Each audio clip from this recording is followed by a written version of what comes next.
Hello, I'm Clyde, and today we're finally reviewing the best card from the Space-Time Smackdown expansion. Although it's kind of up for debate between this card and Darkrai, it's Magnezone. It's been terrorizing the game since the Smackdown expansion. It's included in a lot of decks, I mean a lot. I consider it one of the best in the game because, as you can see, it has a 3 energy attack, Thunder Blast for 110 damage, and you discard a Lightning energy after.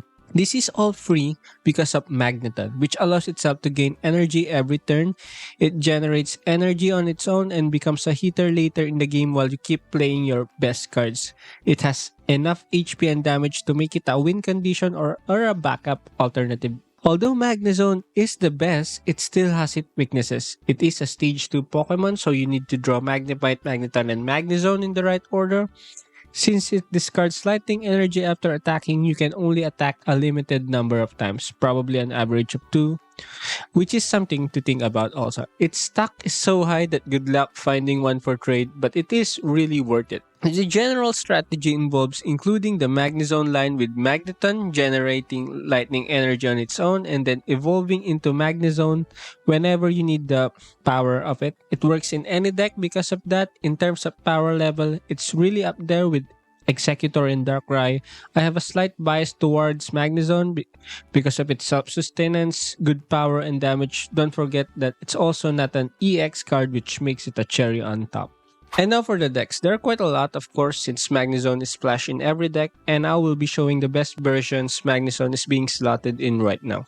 Number 1 is Darkrai Magnezone. It's the one that started it all. It had such a massive success that Magnezone has also been tried in a lot of decks.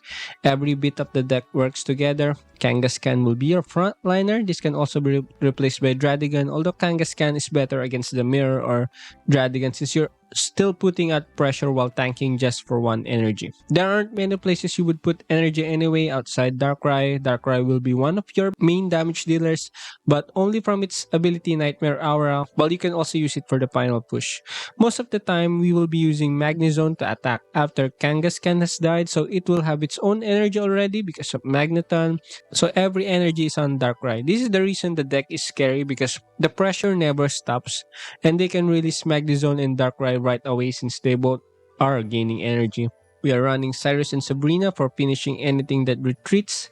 Sabrina is slightly better against the mirror since we have no way of targeting their bench, and we include some tools for more protection. The ratio for Rocky Helmet or Giant Cape is interchangeable, and I think having both is better for more options, but you can't go wrong with either. The list is highly compact with just a few Pokemon, so there's a lot of consistency in finding the cards you want. There are a lot of tools and supporters, so you're equipped for every situation. The main problem you will encounter with the deck is that you're pretty much capped at 130 damage, so you have to play catch up with Cyrus to finish some threats. However, with how aggressive it is, it won't be much of a problem. Darkrai is also vulnerable to bench hitters paired with Cyrus, which is quite bad because it is an EX, so you will lose 2 points. The next one is Greninja Magnezone. It's running 2 stage 2, but mind you, these are the best stage 2s in the game, and when it gets going, it's really good. Greninja solves the damage problems of Magnezone a bit since it will finish up anything that survives. Dradigan will be your frontliner while you evolve your stage 2s. You also use fire energy in the deck, so you can use Dradigan, and we will be putting energy on Dradigan most of the time because Greninja and Magnezone don't really use energy that much since Magneton already self-generates and Greninja only needs 2 energy. This allows Dradigan to pose a threat while also being able to retreat if possible, since we're also not running retreat cost reducers like Leaf. Double Cyrus is also a viable option to replace Pocket Communication since you can hit the bench, but I think having one more consistency option is better. This deck is of course a little inconsistent because of 2 stage 2s, which is why it also takes a while to get going. The third one is Fighting Magnezone. It's quite compact and consistent with just a few fighting Pokemon basics to fill out while Magnezone charges on the bench as your main damage dealer.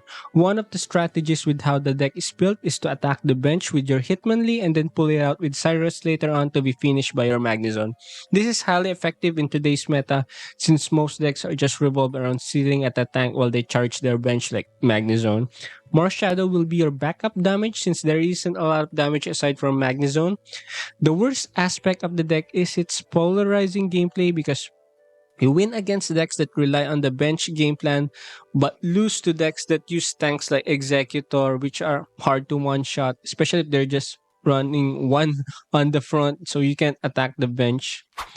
And the final one is a Skarmory Magnezone deck. It's the most compact of all, running just 5 basics with Skarmory and hitran. It is highly aggressive because Skarmory deals 50 damage as long as it has a tool, which happens most of the time because we're running 4 tools.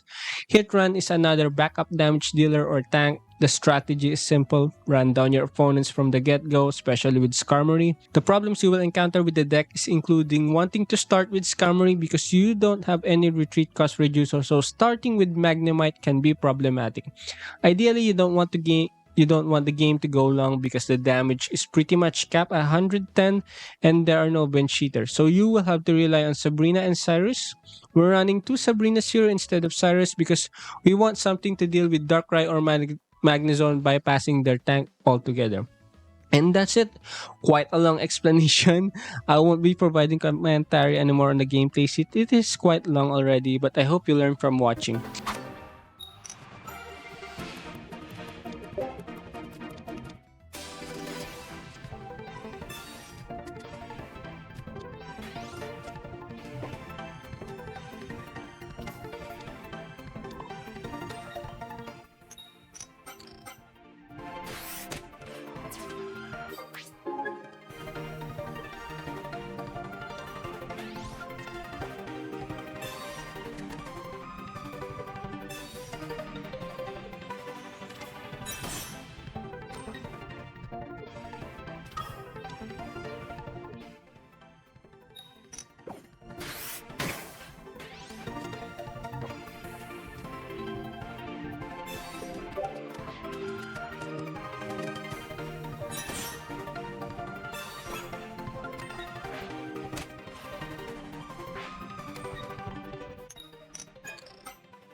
You can also check out a written version of this guide on ptcgpocket.gg. If you enjoyed this guide, why don't you check out my recent guide on Lucario on the left. Thank you for watching.